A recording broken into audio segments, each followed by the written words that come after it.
जी हिन वक़्तु असां मौजूदु आहियूं पीर ॻोठ में, जितां जा जेके टे नौजवान जेके उहे अगवा थी विया ऐं उन्हनि जी जेकी कहाणी मालूम करण जे लाइ हिन वक़्तु असां पीर ॻोठ में मौजूदु आहियूं। ऐं हिते जेको आहे टैक्सी ड्राइवर जेको उन सां गॾु वियो, जेको अगवा थी वियो आहे, त वारसनि उन्हनि सां असां ॻाल्हि ॿोल कंदासीं, इहो बि मालूम कंदासीं त उन नौजवाननि सां तव्हांजो राब्तो थी सघियो आहे या को भुंग वग़ैरह जी बि तव्हांखां का तलब कई वई आहे।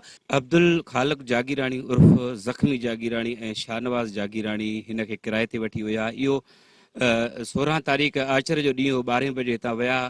आख़िरीकार राति जो ई वरी टैक्सी ड्राइवरनि सां हिननि जी कचहरी थी। उन खां पोइ जीअं नंबर बंदि थिया, असां वारिस चङा मठा ओड़ो पाड़ो राजपा अॻ खे पुलिस खे इतला ॾींदा रहियासीं त टियूं ॾींहं गुज़री विया, को पतो न पियो पए, का बि अहिड़ी ख़बर पई। वारसनि जे तरफ़ां असांखे ख़बर पई त नवाब ख़ान जागीराणी को धाड़ेल आहे जिन हिननि खे अगवा कयो आहे। इते असांखे ख़दशनि में विझी छॾियो अथऊं। सरे कंदकोट में ॿुधाइनि था, दड़ी शहर जेको आहे उते उते अगवा थिया। हिन मां अचे पियो त हे विया न कोई रहे कश्मीर कंदकोट ॾे वधी बसि इहा ई हाणे अञा बि असां माना जाके शक त आहे बिल्कुलु, पर इन महिल का पक न पई आहे, को सुध न मिली आहे अञा राब्तो हींअर त कोन थियो आहे को, बाक़ी ईअं जो का अहिड़ी ख़बर पइजी वञे। कैमरामैन वहीद शेर सां गॾु Shabir फलियो, Sun TV news Khairpur.